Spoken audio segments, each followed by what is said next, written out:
Hello and welcome. In today's video, I wanted to talk about the 6 paintings I made from one reference photo and why I made 6 paintings from the same reference photo.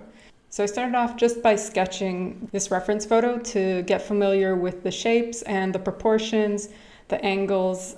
It's not too difficult a subject, but it's always good to sketch it out and to roughly figure out where the lights and the darks are. I used 2 Copic markers, one in a mid-tone and one in a darker tone, to assess where the darks and the lights are.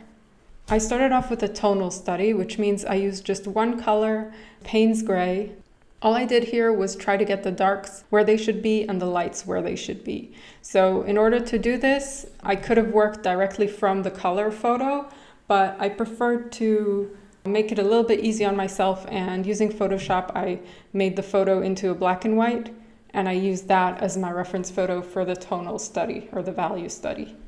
So in this case, I used a lot of water in the sky in order to get this soft edge for the clouds. And after this area dried, I painted this shape on, and I needed for this area to dry so that I'll get a nice crisp line over here. Then I painted this area, then this area, and then I darkened the path a little bit so that it won't be a stark white. So I think as a first value study, this was pretty well done. The darks are pretty dark, the lights are pretty light, but you can see that there aren't many details. There is not too much nuance that's available in this photo. And that's okay. That's one of the reasons why I paint more than one of the same reference photo, because it takes the pressure off this needing to be a success. I just go ahead and paint the next one. The next one I did was this one. It's still a value study or a tonal study. I used only Payne's gray. What I did here was I painted this in 2 passes. So the first layer was similar to the first painting that I showed you. And after that dried, I added some darker darks to the clouds, and I added some additional accents and interest to the ground.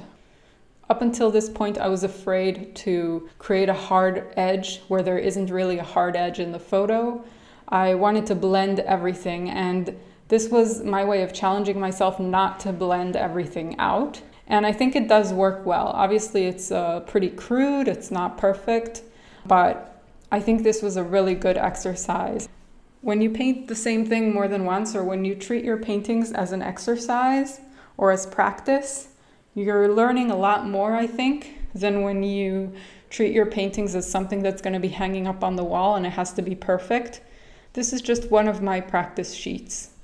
As you can see, I use both sides of the paper, which is something you probably wouldn't do if it's a painting you want to gift to someone or hang on the wall.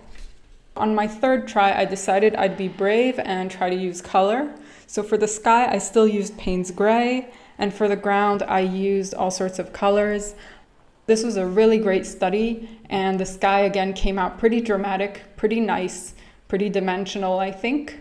The tree as well, I tried to give it a little bit of dimension. Here also, I tried to add a little bit of a darker interest to the path itself. It's a little bit of a reddish color, so I think I used burnt sienna here.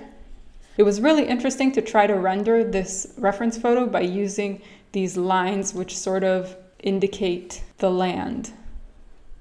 You can see that I also tried to refine this border between the grass and the path.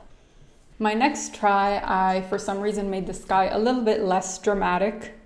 The ground also came out a little bit muted. I can't say that it's necessarily what I intended to do or set out to do, and that's one of the things about practicing when you're a beginner. You don't necessarily have that much control, and you're just trying to do your best. This one is a little bit more refined, a little bit more subtle. There isn't as much contrast inside of here. And then this morning I tried again. You can see that this looks much different. I tried to do a very loose approach, and I used a lot of dry brush for the sky. I was much looser with this. With this one, I also used some dry brush down here. It was a really good exercise. I felt that I was freeing myself, but when I look at the finished painting, I don't love it. There's just too much contrast inside of here. I do love the effect in the sky, but I prefer the sky to look like this.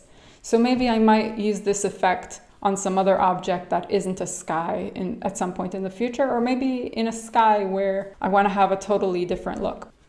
And this is my final painting that I made of this reference photo. I'm pretty sure that after this one, I'm going to move on to a new reference photo. I tried to incorporate what I learned. I tried to incorporate these lines. I tried not to have too much contrast inside of the ground. I did try to leave a little bit of white, but I was more interested in getting the ground to look great. What I love about this one was what I was able to do here with the suggestion of, I don't know if it's gravel or if it's weeds or whatever. I think this came out really, really nicely. And I tried to do that over here and over here, but I think this area came out best. I learned a lot about how you can put a very, very subtle change in tone and it'll still add interest. So if I were to put a very dark spot over here on this ground, it would give a totally different effect from adding this very close tone but a little bit darker. So that's one thing I learned from this exercise.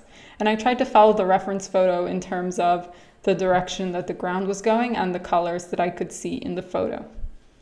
And that's it. I learned so much by practicing the same reference photo more than once. I highly recommend you try it as well. That's all for now. I'll see you next time. Thanks for watching.